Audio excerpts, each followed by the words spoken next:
May 1945, Northern Germany. The war in Europe was ending in a rush of surrenders, roadblocks, and hurried redeployments. British armored units were still moving on a mixed fleet built for survival and improvisation. Dependable American Shermans, tough Churchill infantry tanks, and late-war cruisers that finally felt quick and responsive. Then a new silhouette arrived behind the front, sent over for troop trials at the very end of the campaign. 6 prototype A-41 tanks, dispatched to Germany just as victory was being declared. That arrival carried an uncomfortable message.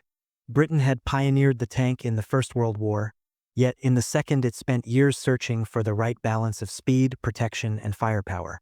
As the Imperial War Museums explains, Britain struggled to build effective tanks consistently during the conflict, and the reasons ran deeper than any single model.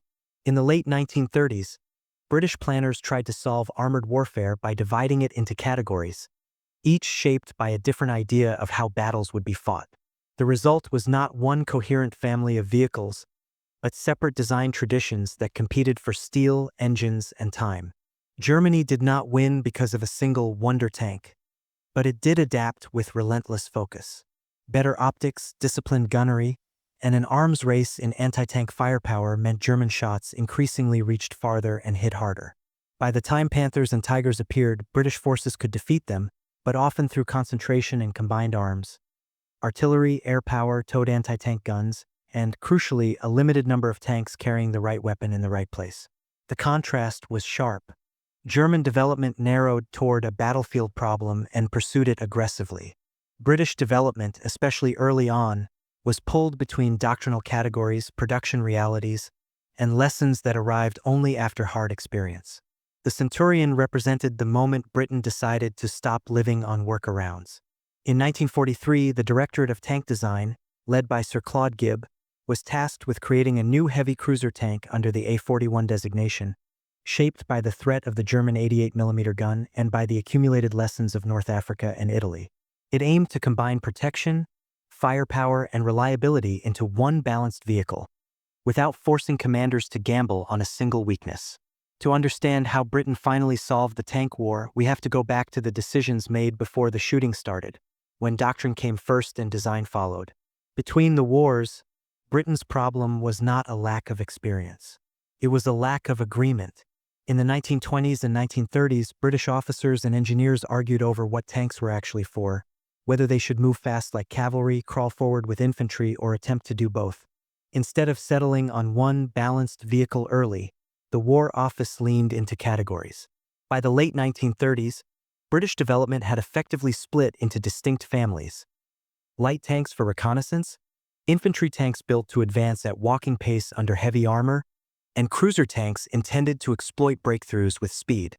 On paper, it sounded logical. In practice, it locked Britain into compromises that were difficult to escape once war began. Infantry tanks prioritized protection over mobility, which could make sense in a battlefield dominated by set-piece assaults. But the Second World War rarely stayed still for long. Cruiser tanks chased speed, but early designs often paid for it in mechanical reliability and protection. And light tanks, useful for scouting, were never meant to survive a direct contest with enemy armor. The deeper issue was that design followed doctrine, and doctrine was still shaped by assumptions from the previous war. The Imperial War Museums notes that Britain struggled to build effective tanks during the Second World War, in part because pre-war ideas and rushed wartime production created machines with serious shortcomings that took years to correct. Once the shooting started, those categories turned from neat theory into hard limits. A tank designed to be slow but safe could become a burden when the front moved quickly. A tank designed to be fast could become a liability if it broke down on the march or met anti-tank guns without enough armor. Weapons choices amplified the problem. Early British tanks were often armed with guns optimized for piercing armor, but not always for the broader realities of combat, dealing with anti-tank positions, infantry strongpoints, and field guns. In the desert, where visibility was long and cover was scarce, the imbalance became painfully obvious. The Imperial War Museums describes how British 2-pounder armed tanks were relatively powerless in certain situations because the gun could not fire an effective high-explosive shell, limiting their ability to suppress enemy anti-tank guns and infantry positions. Germany, by contrast, was adapting its anti-tank defenses and gun power quickly, and it often fought with tighter integration between armor, guns, and tactics. The result was a growing gap, not always in courage or numbers, but in how well a tank matched the battlefield it had to survive on. Those consequences would be exposed most brutally when Britain's armored force met its first true proving ground, where range, heat, dust, and German firepower made every weakness impossible to hide. By early 1941, the Western Desert turned British theory into a measuring stick. Distances were enormous, cover was scarce, and battles often became contests of gunnery, reliability, and logistics as much as maneuver. Early successes against Italian formations could make the British system look workable. Heavily armored infantry tanks could shrug off lighter anti-tank fire, and cruiser tanks could range wide when the ground was firm and the engines held. But once German formations arrived and the quality of anti-tank defense rose, the weak links in Britain's tank approach were exposed in ways that could not be explained away. The most feared symbol of that change was the German 88, a gun originally designed for air defense but used with deadly effect against tanks when deployed in ground roles. In the open desert, its range and striking power punished any armored force that tried to solve every problem with speed alone. When British units charged anti-tank lines without enough infantry support or artillery preparation, even well-handled tanks could be stopped and destroyed before they reached effective range. At the same time, British armament choices created a second, quieter crisis: versatility.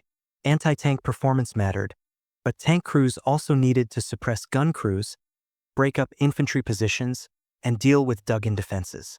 The limitations of the two-pounder era, its strong armor-piercing focus, and the long-running shortage of a truly useful high-explosive round for many early British tank guns, meant crews could find themselves able to hit an enemy tank, yet unable to quickly silence the anti-tank gun or position that was actually killing them.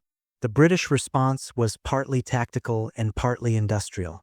Fire support and combined arms improved, but the equipment race was relentless. A major step was the introduction of the 6-pounder anti-tank gun, which Imperial War Museum's notes did not see action until May 1942. In the Western Desert, it proved capable against enemy tanks, even as the broader problem of tank design and battlefield roles remained unresolved. The desert made the lesson unmistakable. Britain could not keep fielding separate types of tanks that each solved only one part of the problem. To win the armored fight consistently, it needed a weapon that could match German armor at range and a new generation of designs built around hard wartime realities. An answer that would begin with Britain's most important gun breakthrough of the war. By 1943, the British Army had learned, painfully and repeatedly, that no amount of courage could compensate for a tank that could not hit hard enough at range. What finally began to close the gap was not a miracle vehicle, but a weapon. Britain's anti-tank gunnery program produced the Ordnance quick-firing 17-pounder, a 3-inch high-velocity gun built to defeat the latest German armor. In Tunisia, British 17-pounders were already in action in early 1943. The Imperial War Museums even records a 17-pounder pheasant gun firing on the Medellin front on March 11, 1943, a snapshot of how quickly the new gun was being pushed toward the fight. The contrast with earlier years was stark. Pre-war thinking had divided tanks by role, but the battlefield reduced the problem to a single test. Could you destroy the enemy before he destroyed you? The 17-pounder offered an answer, yet it created an engineering crisis. The gun was too large for most existing British turrets without major redesign, and wartime production could not pause for perfection. Britain explored purpose-built carriers, but the quickest workable route was to integrate the weapon into what was already available in huge numbers and already trusted mechanically: the Sherman. That decision produced the Sherman Firefly, a stopgap conversion that finally put first-rate British anti-tank firepower into a turreted tank. It was a blunt, practical fix. Not elegant, not universal, but effective. In Normandy, columns of Shermans on narrow lanes often included a Firefly, and the Imperial War Museums identifies Fireflies in the Normandy campaign armed with the 17-pounder. That mattered because it changed the psychology of the armored fight. British and Commonwealth crews no longer had to rely on getting dangerously close, calling for a gun line, or hoping air power arrived in time. They now had at least some tanks that could meet German heavy armor at range, on terms that felt more even. Yet even this success exposed the limits of improvisation. Fireflies could not replace the whole fleet, and Britain still needed a tank it could build confidently in quantity, with a turret and gun layout designed for the job from the beginning, not forced into place after the fact. That is why late 1944 matters. Development began to shift away from patching old concepts toward fielding a modern cruiser that could be issued widely and maintained reliably. The A-34 Comet was part of that shift. The Tank Museum notes deliveries began in September 1944 and it entered service with the 11th Armored Division in the spring of 1945.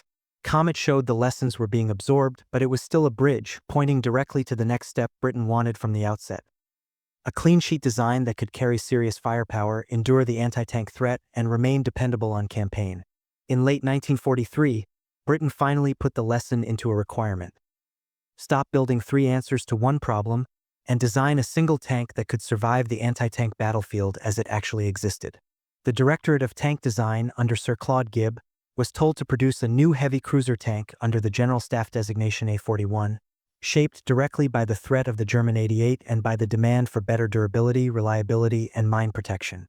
The contrast with earlier thinking is important. Where pre-war categories had forced trade-offs, speed without protection, armor without flexibility, A-41 was built around balance. Enough armor to endure, enough firepower to strike first, and a layout that crews could maintain on long campaigns. The outline specification was released in October 1943, and the design quickly broke through earlier limits. Initially, the War Office tried to keep the weight around 40 long tons to fit existing transport trailers and bridge classifications, and even the railway loading gauge influenced width targets. But those constraints were loosened as the reality sank in. Protection and a large, capable turret could not be achieved by staying inside peacetime boundaries. The weight allowance rose to about 45 long tons, allowing heavier armor and a wider turret, even if it meant building new transport equipment rather than compromising the tank. A-41's shape reflected the new mindset. Sloped armor improved effective protection without simply stacking thickness, and the main armament centered on the 17-pounder. The gun Britain trusted against heavy German armor, paired on early pilot vehicles with a 20mm Pulse 10 cannon. It was, in effect, Britain acknowledging that the tank war was not just about speed or armor in isolation, but about delivering accurate, decisive fire while staying alive under modern anti-tank threats. Yet even this breakthrough could not outrun the calendar. Manufacture began in January 1945, and when the prototypes were ready, the fighting was already collapsing toward its end. 6 prototypes arrived in Belgium less than a month after the war in Europe ended. One prototype, fitted with the Pulse 10, was sent for troop trials in Germany in June 1945, too late for combat, but early enough to show British crews what solved finally looked like. And that immediately raises the final question the war left behind. What did the Centurion become once peace no longer delayed it? Peace did not slow the Centurion down. Full production began in November 1945, and the tank entered British Army service in December 1946, carrying forward the wartime decision to prioritize balanced protection, reliable mobility, and a turret built to accept real growth in gun power. The Tank Museum notes the Centurion was designed before the end of the Second World War and went on to become one of the most significant post-war Western tanks, evolving through 13 marks and specialist variants as threats changed. Its real proof came not in Germany in 1945, but in Korea. On November 14, 1950, Centurion Mk3 tanks of the 8th King's Royal Irish Hussars landed at Pusan, and the type earned a reputation for rugged performance in brutal terrain and weather. And that arc is the final contrast. Germany's late-war heavy tanks were powerful but increasingly hard to sustain, while Britain's late-war breakthrough produced a design that could be upgraded, exported, and kept relevant for decades. The National Army Museum records a total of 4,423 Centurions produced, a measure of how completely Britain had finally solved the balance it chased throughout the war. If you want more documentaries like this, grounded in real sources and real battlefield lessons, like the video, subscribe, and turn on notifications.